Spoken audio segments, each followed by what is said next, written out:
Mientras miles de cristianos son asesinados en Nigeria, el mundo permanece en silencio.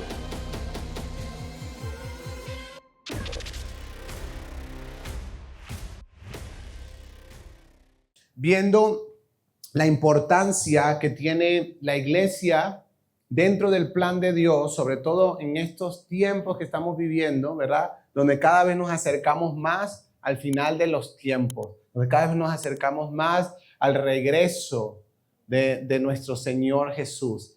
Y es importante que entendamos cuál es el papel que el creyente, que la iglesia está llamada a tener, ¿verdad? Desde que la iglesia existe, siempre ha tenido en mente esta idea de no podemos amoldarnos al mundo. Ya yo les conté la semana pasada cómo la distorsión de esta idea llevó a la iglesia a tomar malos caminos, malas decisiones, ¿verdad? Pero aún más cercano a nuestro tiempo, vemos que esta idea de contracultura y buscando hacer el énfasis en esto, por un tiempo llevó a la iglesia a pensar que, por ejemplo, la batería y la guitarra eléctrica eran instrumentos de Satanás, que no debían formar parte de la iglesia cristiana. Buscando la contracultura, decían, bueno, ya saben, la gente del mundo usa la guitarra eléctrica, en la iglesia no lo vamos a usar. Pero era una contracultura mal enfocada. Y es lo que estamos tratando de mostrar por medio de la Biblia en este tiempo. También llevó a la iglesia a cambiar su manera de vestir y creyendo que la contracultura eran cosas externas. O sea, si yo me vestía diferente, ya marcaba la diferencia. No, simplemente te vestías diferente, pero no necesariamente marcabas ninguna diferencia ni tenías ninguna influencia en tu entorno, ¿sí? Y empezaron a hablar diferente, empezaron a decir cosas que la Biblia no decía para traer, en vez de algo bueno, traer algo que retrasó muchas cosas en el plan y en el evangelio del Señor Jesús. Por ejemplo, llegaron a decir o a establecer que usar gorras dentro de la iglesia era pecado. Algo que no tiene fundamento bíblico. ¿Ok? Tranquilos los que tienen gorras, tranquilos. Algo que no tiene ningún fundamento bíblico y que al contrario hizo que toda una generación rechazara la iglesia. ¿Ok? Hizo que toda una generación, y lo mismo pasó con los tatuajes, y lo mismo pasó con una gran variedad de cosas, queriendo marcar una cultura, pero lamentablemente mal enfocado. Si vemos las enseñanzas de Jesús, que es lo que vamos a estar revisando, algunas de esas hoy y la semana que viene, nos vamos a dar cuenta que el énfasis de Jesús no está en lo externo, sino en lo que hay en el corazón de la persona. No es en cómo te vistes, sino en qué realmente hay en tu corazón. Que si una persona viene a la iglesia en chores, en gorra, algunas personas se van a sentir como, ay, ¿cómo se le ocurre venir así? ¿Verdad? Pero Dios, que ve los corazones, el que vino en camisa y corbata, a lo mejor solo está cumpliendo con algo. Y el que vino con gorra y chores viene con un corazón entregado porque anhela estar con el Señor. Y Dios va a estar cerca de él. Entonces, de nuevo, la contracultura no se muestra. Yo puedo estar vestido como sea y no necesariamente estar marcando una diferencia. Y es por eso que vamos a estar viendo algo desde un punto importante. Estamos en la era de los influencers, se han visto, ¿verdad? Y los youtubers, ¿sí? Yo nunca tuve como un youtuber, nada, no soy tan de esa época, soy un poquito más atrás, ¿verdad? Pero ahora mi hijo anda con que tiene youtubers, que ve youtubers. Y tiene, ¿verdad? Y estamos en esa época. De hecho, algunos de los jóvenes actualmente, según encuestas, es lo que quisieran hacer en sus vidas. ¿A qué se quieren dedicar? A ser influencers, ¿verdad? Es como ya una carrera, ¿sí? Falta que la universidad la establezca como en el área de comunicaciones, influencer, ¿verdad? A lo mejor hasta ya existe. Pero estamos en esa época donde cada vez está creciendo más este tema de los influencers, donde cada vez está tomando más importancia en los likes, los comentarios, ¿verdad? Las cosas polémicas. ¿verdad? De soltar una frase polémica que genere que la gente comente. Y es lo que están buscando y mucha gente está generando contenido en esto. Ahora, ¿por qué vamos a hablar de esto? ¿Por qué es tan importante esto? Porque el anticristo va a tener gran influencia. El anticristo va a establecer cosas que va a tomar el mundo completo. El anticristo va a tener una influencia y es muy probable que use las redes sociales para eso, donde va a establecer cosas en contra de lo que Dios ha establecido por medio de esa influencia. Ahora, cuando yo voy a la Biblia, te lo voy a mostrar hoy, seguro ya lo sabes, te vas a dar cuenta que Jesús nos llama a nosotros los creyentes a ser influencers. Pero no los influencers de redes sociales, ni hacer cosas en redes sociales necesariamente, sino que Jesús le dice a sus seguidores que por la autoridad que hay sobre ellos y el reino que representan, están llamados a influenciar su entorno. Y Jesús lo dijo de una manera muy importante. Y de nuevo, no perdamos de vista lo que la semana pasada hablamos, que el principio de la contracultura es vivir en humildad. Y es extraño porque como personas humildes, pobres de espíritu, pueden afectar un mundo donde el más fuerte sobrevive, donde se exalta, se elogia al orgulloso, al soberbio, y al contrario, el humilde pasa desapercibido a los ojos de muchos y no se entiende, pero desde los ojos de Jesús, la humildad no es ser pasivo necesariamente. La humildad no es ser pasivo cuando entendemos lo que tenemos que hacer y cuando entendemos lo que tenemos que hacer. Ahora, no olvidemos que Jesús, nuestro ejemplo, fue un hombre que vivió en humildad y influyó tanto que hasta hoy seguimos hablando de él y de sus obras.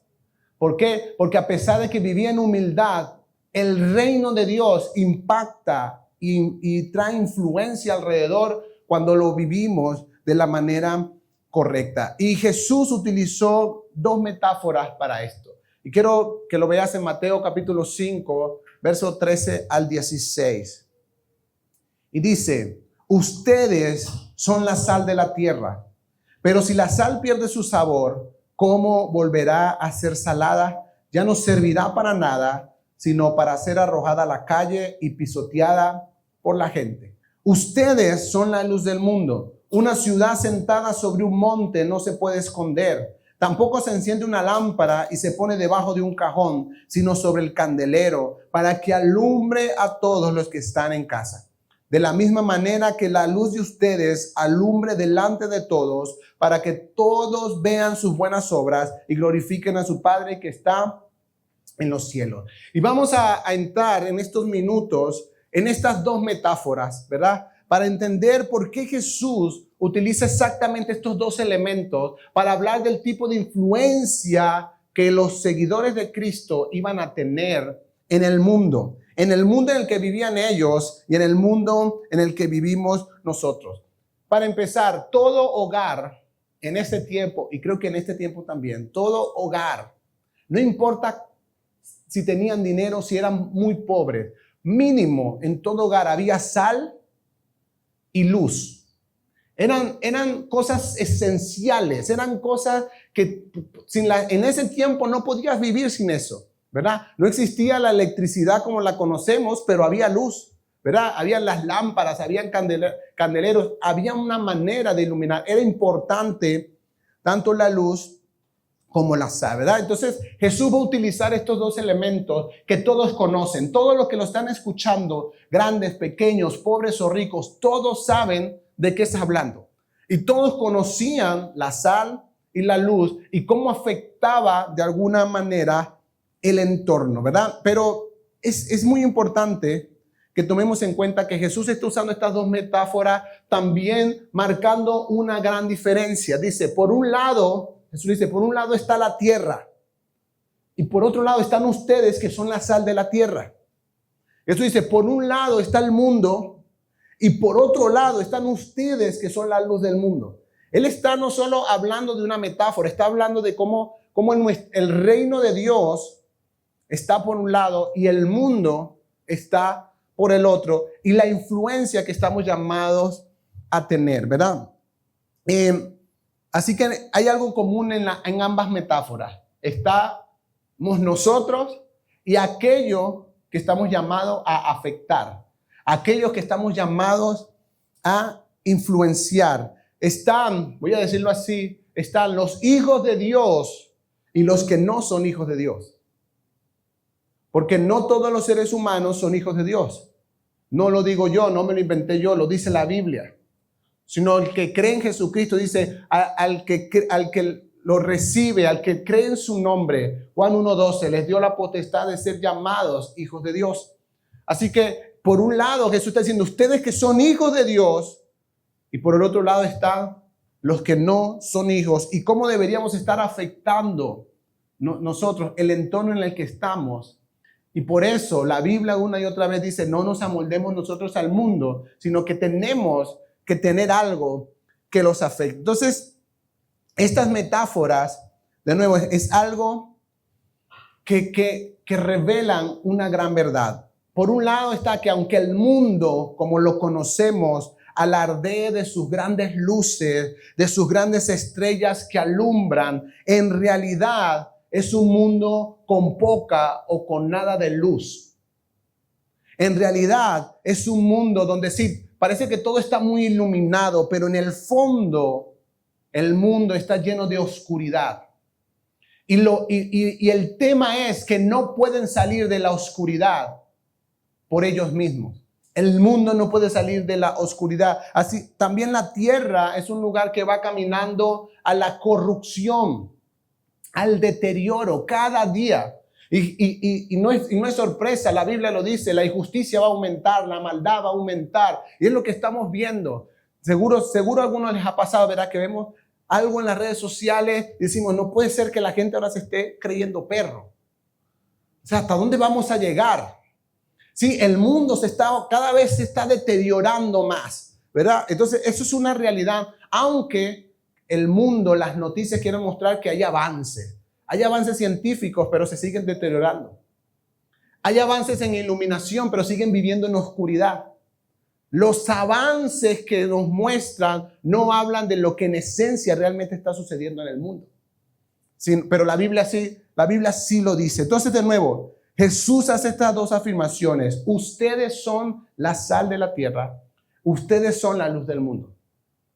Pero para que estas dos cosas se cumplan en nuestra vida, hay condiciones. Hay cosas que Jesús estableció para que nosotros realmente funcionemos correctamente como la sal de la tierra y como la luz del mundo. Lo leímos, se lo voy a volver a leer. La sal debe retener su sabor. Y la luz debe brillar, debe permitírsele brillar, debe mostrarse. Así que la sal no sirve de nada si pierde su sabor y la luz no sirve de nada si se le oculta. ¿Estamos de acuerdo? ¿Verdad? Eso es lo que Jesús está enseñando. Entonces vamos al punto número 1 de esta enseñanza y vamos a ver la sal de la tierra. Mateo 5:13. Ustedes, dile a la persona que está a tu lado, tú. Si es mayor, si usted le da un poquito de cana, diga usted. por respeto. Dice, tú eres la sal de la tierra. Y sigue diciendo la Biblia, pero si la sal pierde su sabor, ¿cómo volverá a ser salada? Ya no servirá para nada, sino para ser arrojada a la calle y pisoteada por la gente. De nuevo, la afirmación es bastante clara, ¿verdad? Ustedes, está hablando a sus seguidores, a sus discípulos, ustedes son la sal de la tierra. Si tú eres creyente, si has creído al Evangelio de Jesucristo, si has recibido a Jesucristo como tu Señor y Salvador, tú estás en este grupo. Jesús no está diciendo, bueno, hay algunos llamados a ser sal y otros no. Ustedes, todo el que ha creído en mi nombre, todo el que me sigue, todo el que habito en su corazón pertenece a este grupo. Son la sal de la tierra. ¿Ok? Empecemos por ahí. Ahora, es importante aclarar algo. porque no quiero que nos confundamos ni que nos creamos la última Pepsi-Cola del desierto. Tenemos una influencia muy importante en el mundo, de hecho una de las más importantes, pero Dios en su soberanía estableció muchos mecanismos de influencia en el mundo en el que estamos, ¿verdad? Hay instituciones que ayudan a obstaculizar o a frenar la corrupción del mundo. Tenemos las leyes, tenemos las instituciones legales, tenemos la familia como una institución creada por Dios para que los individuos sean criados dentro de ese grupo de la mejor manera, para evitar que más adelante la corrupción por medio de ese individuo avance. ¿Okay? Dios estableció varias cosas, la autoridad del Estado, la autoridad de las leyes, que frenan, obstaculizan la corrupción del mundo. Pero Dios espera que la influencia más importante venga de los creyentes. Voy a decirlo así, venga de la iglesia. ¿Sí? Que la iglesia esté constituida por personas que entienden, que están llamados también a de alguna manera frenar la corrupción y el deterioro del mundo. Ahora, ¿para qué se utilizaba la sal en este tiempo? Para evitar que los alimentos perecieran, para conservar, ¿ok? Era el uso más común que se le daba a la sal. Y Jesús está usando esta imagen y dice, miren, ustedes son la sal de la tierra. Ustedes, si tienen la esencia correcta, van a evitar que se descomponga el mundo. Ustedes van a evitar que la corrupción consuma por completo el mundo. Ustedes son ese factor que va a ayudar a que el deterioro se frene, a que la corrupción se frene. Y Jesús está hablando de esencia. Jesús está hablando de carácter. Jesús está hablando de integridad. Miren, ahora la condición ¿cuál es? La sal no puede perder su sabor. Ahora miren esto. Estrictamente hablando, y se lo pueden preguntar a ChatGPT más tarde, estrictamente hablando, la sal no puede perder su capacidad de salar. El cloruro de sodio es uno de los elementos más estables que existen. Resiste casi cualquier ataque. Okay, a diferencia de otros elementos que pierden su esencia dentro de ciertos factores, pero el cloruro de sodio es demasiado estable. Estrictamente hablando, no tiene mucho sentido lo que Jesús está diciendo a la luz de la ciencia, a la luz de lo que conocemos hoy, pero a la luz de lo que conocían en ese tiempo. Sí, porque evidentemente el cloruro de sodio es un compuesto que de nuevo es muy estable y no pierde sus capacidades, ¿ok? Pero en ese tiempo no existían las refinerías. Así que, ¿qué pasaba con la sal? La sal no perdía su capacidad de salar, sino que podía mezclarse con otros elementos y quedaba inservible. En el momento en que se mezclaba con elementos, incluso podía ser peligrosa para utilizarla. Entonces, porque de nuevo no existían las refinerías como las conocemos, entonces la sal podía contener muchas impurezas, muchas mezclas. Y esta es la imagen que Jesús está utilizando. A la vista, la sal cualquiera parecía sal, pero había que examinarla para ver si era 100% sal o si estaba mezclada con otros elementos que la hicieran más bien peligrosa en vez de ser algo beneficioso para el uso. Y por eso Jesús utiliza esta imagen, porque en la sal, de nuevo, no existían las refinerías, puesta en donde estaban era polvo blanco. Y la sal que tenía demasiadas impurezas era sacada a un sitio y pasaba a ser polvo blanco en el camino que todo el mundo pisaba. Y eso es lo que Jesús está diciendo. Si ustedes pierden su sabor, ustedes simplemente van a ser polvo blanco en el camino. Van a tener apariencia de sal, pero no están cumpliendo con su función. Y de esto está hablando Jesús. Así que Jesús está diciendo algo muy claro. Necesitamos aprender como creyentes a mantener nuestra esencia, a mantener nuestra integridad, que no es perfección, familia. Seguimos cometiendo errores, seguimos equivocándonos, seguimos tomando malas decisiones, pero que nuestro corazón anhele realmente el carácter de Cristo y que guardemos de alguna manera nuestra preciosa fe y evitar mezclarla con otras cosas. Escúchame algo, el evangelio de Jesucristo no necesita que le agregues nada.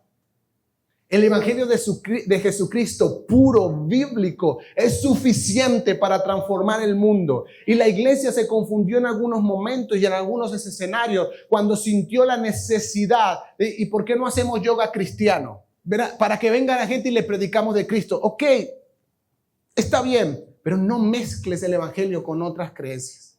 No mezcles el evangelio con otras culturas. No es necesario. De hecho, puede ser un problema, porque al mezclar la sal con elementos extraños, en vez de frenar el deterioro, lo termina acelerando. Y en muchos escenarios, la iglesia, en vez de ser bendición en algunos lugares, ha sido de maldición para mucha gente. Porque no hubo el cuidado de guardar. Cuando hablamos de sal, estamos hablando de nuestro carácter. Estamos hablando de evitar mezclar nuestra fe con otras creencias. Y por eso necesitamos la lectura de la Biblia para que lo puro, lo santo que viene de su escritura lo podamos comprender, porque todos nosotros tenemos un sistema de creencias que muchas veces está mezclado. ¿Sí? Yo lo dije hace tiempo en un reel que se volvió súper viral. Esa no era la intención, ¿verdad? Pero en la iglesia hay demasiada superstición. ¿Por qué? Porque es nuestro sistema de creencia cultural en el que crecimos, y cuando llegamos a la iglesia lo mezclamos y decimos, bueno, si tengo la Biblia abierta en el Salmo 91, ¿verdad? La casa está protegida. No, eso es superstición. No hay ningún texto en la Biblia que diga, abre tu Biblia en el Salmo 91 y los demonios no van a entrar a tu casa. No. Tú le abres la puerta a los demonios con tu forma de vivir, aunque tengas la Biblia abierta en el Salmo 91. ¿Ok? No funciona así. Entonces, miren, Ezequiel 44:23 dice esto, y yo creo que este es un papel importante de la iglesia. Dice, los sacerdotes deberán enseñar a mi pueblo a distinguir entre lo santo y lo profano, y a discernir entre lo limpio y lo no limpio. Necesitamos la ayuda, y para eso es una de las funciones de la iglesia. El sacerdote no es el pastor, no, la iglesia. Tú lees tu Biblia y vas a aprender a distinguir en tu propia vida entre lo que viene de Dios y lo que no viene de Dios, lo que es cultural, lo que es costumbre, lo que es creencia. Por eso es tan importante que leamos las escrituras. Miren, hay dos cosas que yo he visto, que veo en la Biblia, que hacen que la sal que somos nosotros pierda su utilidad. ¿Ok? Número uno, ya se los dije, las mezclas. Cuando mezclamos la creencia del Evangelio de Jesucristo con otras cosas. Y yo creo que todos nosotros estamos en un proceso de purificación. Dios nos está pasando a todos por un proceso de purificación donde Dios está quitando las creencias que no vienen del Evangelio y nos está permitiendo profundizar en las que sí. Y es por eso que vamos entendiendo algunas cosas. Es por eso que vamos comprendiendo algunas cosas a la luz de la Biblia. Pero hay otra cosa que hace que nuestro corazón empiece a perder la esencia y el carácter, y es la ofensa. De hecho, mire cómo Jesús lo dice en Marcos capítulo 9, verso 50. Dice, la sal es buena. Pero si la sal se hace insípida, ¿con qué se le devolverá su sabor de nuevo? Ya se los dije, la sal no puede volverse insípida. Pero era difícil en ese tiempo distinguir entre polvo blanco y sal. Entonces era simplemente polvo blanco. No había manera de volver, ¿verdad? Tengan sal, dice Jesús, en ustedes mismos y vivan en paz unos con otros. La ofensa es tan peligrosa y es lo que más ha dañado la iglesia al interior, ¿verdad? Porque miren, la ofensa es inevitable. Van a haber días en que yo voy a venir y a lo mejor paso y no saludo a alguno de ustedes y usted se va a sentir ofendido. Pero es muy probable que yo lo haya hecho sin intención. O a lo mejor sí lo hice con intención. Usted no lo sabe hasta que no va y cumple con el proceso bíblico, que después vamos a hablar de eso, de ve y habla con tu hermano. Oye, me sentí mal por esto. Pero cuando guardamos la ofensa, cuando guardamos rencor, es algo que va contaminando nuestro corazón. ¿Y sabes qué pasa? Empezamos a dejar de salar. Empezamos a ser parte, en vez de la solución, empezamos a ser parte del deterioro del mundo y de esa corrupción, ¿sí? Esa descomposición, gracias, en el que el mundo, nuestro corazón entra en ese mismo. Y no nos damos cuenta, y por eso la ofensa ha sacado a la gente de las iglesias. Por eso la ofensa ha apartado a muchos de la fe, y por eso la ofensa ha llevado a gente a tomar decisiones equivocadas. Es un arma que Satanás utiliza mucho en este tiempo. No me miró, estuve enfermo y no me llamaron. Qué mal que no te llamaron, pero es muy probable, porque hasta la última vez que leí la Biblia, la adivinación es pecado. Y no existe el don de adivinación. Es muy probable que la gente no sabía que tú estabas enfermo. ¿Cómo te van a llamar? ¿A quién le avisaste? Sí, no. A lo mejor la gente creerá que uno se para a orar y el Señor, fulanito está enfermo, llámalo. No, el Señor no me dice eso. Porque la Biblia estableció otra cosa. Santiago capítulo 5 dice, el que esté enfermo llame a los ancianos. No es al revés. Pero de nuevo, Satanás utiliza esto para afectar nuestro corazón y hacer que perdamos nuestra capacidad de salar. Número 2, la luz del mundo. Mateo capítulo 5, verso 14. Ustedes son la luz del mundo. Una ciudad sentada sobre un monte no se puede esconder. Tampoco se enciende una lámpara y se pone debajo de un cajón, sino sobre el candelero para que alumbre a todos los que están en casa. De la misma manera que la luz de ustedes alumbre delante de todos, para que todos vean sus buenas, ¿qué? Obras y glorifiquen a su Padre que está en los cielos. Miren, es muy importante que lo entendamos. Jesús no dijo que algunos están llamados a ser sal y algunos otros a ser luz. Cada creyente es ambas cosas. ¿Por qué? Porque la sal tiene que ver con esencia, con yo soy, ¿verdad? Tengo cloruro de sodio, soy en esencia sal y puedo romper, impedir la descomposición de algo. ¿Ok? Pero cuando habla de luz, habla de obras. Miren lo que Jesús dice, para que los hombres puedan ver sus buenas obras. Sí, porque la luz de Cristo no puede verse de otra manera. En esencia tú tienes que ser sal, en esencia mantener tu integridad, mantener tu fe sin mezcla, pero la luz que se va a ver en el mundo se va a ver por medio de las obras. Escúchame algo, la integridad sin las obras está a medias. Las obras sin integridad está a medias. Por eso muchas veces como creyentes y como iglesia no hemos podido influir.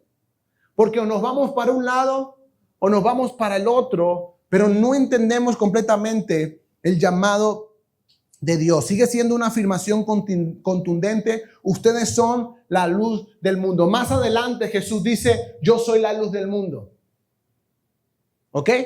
Jesús dice, yo soy la luz del mundo. Juan dice, el que era la luz venía a este mundo. O sea, Jesús es la luz del mundo. Y es por eso que el creyente puede ser luz del mundo. Por la obra de Cristo. Esto lo he dicho muchas veces, pero no está de más repetirlo. Todo lo bueno que pueda ver la gente en tu vida viene de la obra de Cristo. Porque tú y yo no lo sabemos hacer por nuestra propia cuenta. Todo lo que la gente vea bueno en ti, todo lo que la gente... Por eso es importante aprender a darle la gloria a Dios y aprender a reconocer a Dios. Dice, wow, Alex, qué bien, veo que estás creciendo. Y Alex tiene que decir, es Dios, es la obra de Cristo. Yo no me la sé, yo no soy tan inteligente, yo no soy tan bueno como la gente cree. Ha sido la obra de Cristo lo que la gente está mirando. Y vamos a encontrar esto muchas veces en la Biblia. Necesitamos, la única manera en que la luz de Cristo se evidencie en nuestra vida es por medio de las obras que hacemos. Porque usted no se puede parar en la oficina y decir, voy a brillar. Nadie ve nada. Si voy a iluminar. No. La gente va a ver la luz de Cristo por medio de cómo te comportas y las obras que haces para ayudar a otros. Por eso Jesús está diciendo, hey, ustedes ya fueron encendidos por la luz. Miren lo que dice 2 Corintios 4:6, dice, porque Dios que ordenó que la luz resplandeciera en las tinieblas. ¿Cuándo hizo eso? En Génesis. Cuando dijo, sea la luz. Dice, hizo brillar su luz en nuestro corazón para que conociéramos la gloria de Dios que resplandece en el rostro de Cristo. Jesús encendió esa luz en tu corazón en el momento en que le conociste, pero la gente no lo puede ver y no es ponerte una etiqueta de ahora soy cristiano. No, se muestra por medio de lo que haces. Se muestra por medio de las obras. Miren lo que dice Santiago, dice, pues como el cuerpo sin el espíritu está muerto, así también la fe sin obras está muerta. El mundo necesita ver la luz de Cristo, la luz de Jesús. Jesús es la luz del mundo y a través de nosotros quiere brillar, pero no es un tema etéreo, no es un tema sentimental, no es un tema súper espiritual. Jesús quiere brillar y hacer evidente su luz por medio de las obras de justicia que tú y yo vamos a hacer. No existe otra manera de que la gente vea la luz de Cristo en nosotros. Necesitamos ponerlo en obras. No solamente estamos hablando de obras sociales, porque quiero que sepan, hay instituciones que no creen en Cristo que hacen bastante de eso. También las podemos hacer, qué bueno que podamos ayudar, pero no está hablando solo de eso. Está hablando de obras de justicia que son muy diferentes. Está hablando de obras de luz que son muy diferentes. Está hablando de todo el sermón del monte, que cuando alguien te quiere poner en pleito para quitarte algo, tú desde tu luz y desde tu humildad para mostrarle a Cristo, se lo permites y además le entregas algo más. Lo bendices. Que el que te maldice no recibe maldición de tu boca, sino que recibe bendición. Que el que está hablando mal de ti en el trabajo no recibe crítica y juicio o murmuración tuya que diciéndoselo a los demás, sino que tú empiezas a orar por él, por ella. De nuevo, son obras. Y Jesús lo deja muy claro. Dice, para que todos vean sus buenas obras y glorifiquen. Ese es el propósito de la luz. Ese es el propósito de que nuestro corazón haya sido iluminado. Seguimos creciendo, seguimos aprendiendo, seguimos conociendo la gloria de Dios en la faz de Jesucristo. Pero necesitamos que el mundo vea las obras de Dios por medio de nuestra vida. Necesitamos que el mundo lo vea, necesitamos que sea evidente. La luz brilla y cuando no se le esconde, ¿verdad? Porque de esto está hablando Jesús. Jesús dice, en cambio, si enciendes una luz y la metes dentro de un cajón, ¿sí? Y dice, y eso pasa con nosotros cuando hemos sido encendidos por Él, cuando sabemos lo que tenemos que hacer y decidimos escondernos. Y yo sé que a todos nos ha pasado, ¿verdad? Cuando estoy en la universidad con mis compañeros y empiezan a hablar de algo y yo sé cuál es la verdad. Y no solo sé, siento la voz del Espíritu Santo que me dice, diles. Pero uno, me acabo de acordar que tengo un examen mañana. Y de nuevo, todos actuamos así. Y Jesús está diciendo, hey, no, tú eres la luz. Ellos viven en la oscuridad. Ellos solo conocen la oscuridad. Y cada día que pasa en sus vidas, se envuelven y se sumergen más en la oscuridad. Tú eres la luz. Tú tienes mi luz. Y estás puesto ahí para brillar. Cuando el creyente entiende esto, que no solamente, porque qué bueno cuando eres un creyente que vive en integridad. Te aplaudo y sigue con eso, pero necesitas también mostrar la luz. Por medio de las obras, por medio que la gente pueda ver que sí hay una diferencia, no porque te vistes diferente, sino porque incluso en tu boca hay palabras diferentes. Yo aprendí a depender y a descansar en Dios. Inmediatamente la gente alrededor va a ser como... Y de nuevo, lo que pasa es que, mire, usted y yo, que amamos tanto al Señor y que amamos tanto el Evangelio, esperamos una respuesta de la gente que a veces no vamos a tener. De hecho, tengo algo que decirte. Jesús le dijo a sus discípulos, el mundo los va a odiar. Y usted y yo estamos esperando que cuando digamos en público, todos los puedo en Cristo que me fortalece. Gracias por decir eso, hermano. Qué bueno. No. Tu paz, tu vida, tu integridad, tus buenas obras, tu humildad, no necesariamente van a generar aplausos a tu alrededor. De hecho, Jesús le dijo a sus discípulos, por mi causa el mundo los va a odiar. Porque hay algo, de nuevo, el mundo se está deteriorando y hay algo que carcome tanto al mundo, que es la envidia. Y va a decir, no me gusta que Yamil esté tan tranquilo cuando yo estoy tan angustiado. ¡Qué rabia! Y en vez de preguntarse y acercarse, no tenemos la humildad para eso. El mundo no tiene la humildad para eso. Para acercarse, yo quiero eso. Y a veces sucede.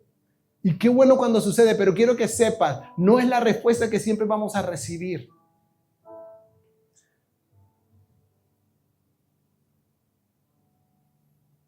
Los discípulos de Jesús estamos llamados a vivir en integridad, a mantener nuestra fe y el Evangelio de Cristo puro, sin mezclas.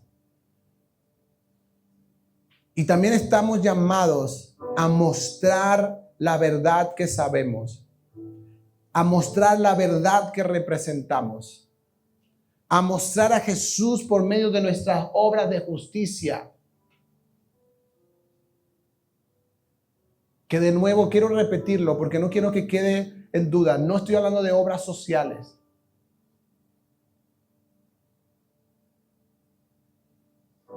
Qué bueno cuando podamos ayudar a la gente, pero no estoy hablando de eso. Estoy hablando cuando te acercas a ese tío, a esa prima, a ese hermano que te ofendió tanto y tú vas y eres capaz de perdonarlo. Eso muestra la luz de Jesús. Tú le muestras a esa persona cuánto ha hecho Dios en tu vida. Porque dice, ¿sabes? Te perdono. Tranquilo, no me debes nada, no estás en deuda conmigo. ¿Es fácil? No es fácil. Por eso ambas cosas necesitan de la ayuda del Espíritu Santo en nuestra vida. Quiero terminar con esto. Conclusiones importantes. 3 cosas. Hay una diferencia fundamental entre los cristianos y los no cristianos. ¿Ok? En esencia debe ser así.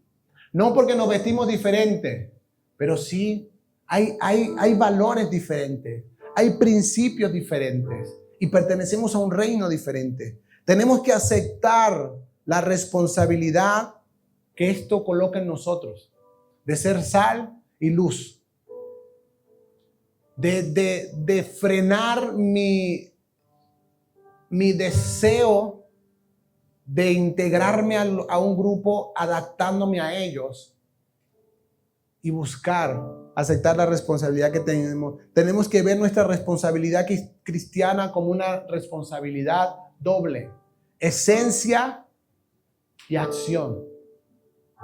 Es en las dos cosas. Es una responsabilidad doble y necesito la ayuda de Dios para eso.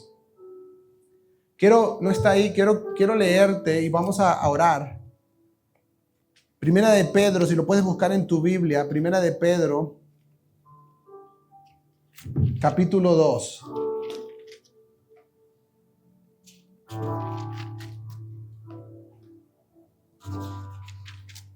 Primera de Pedro, capítulo 2, versículo 9.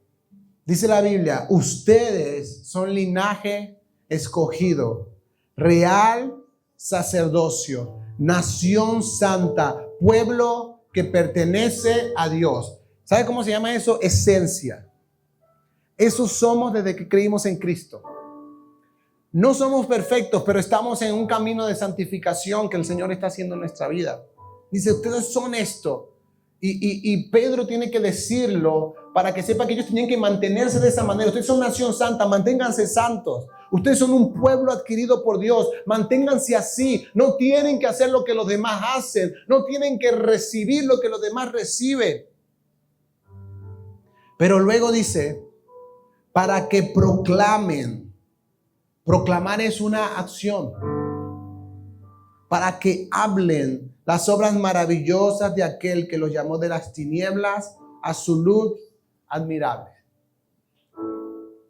Y la Biblia tiene este llamado una y otra vez.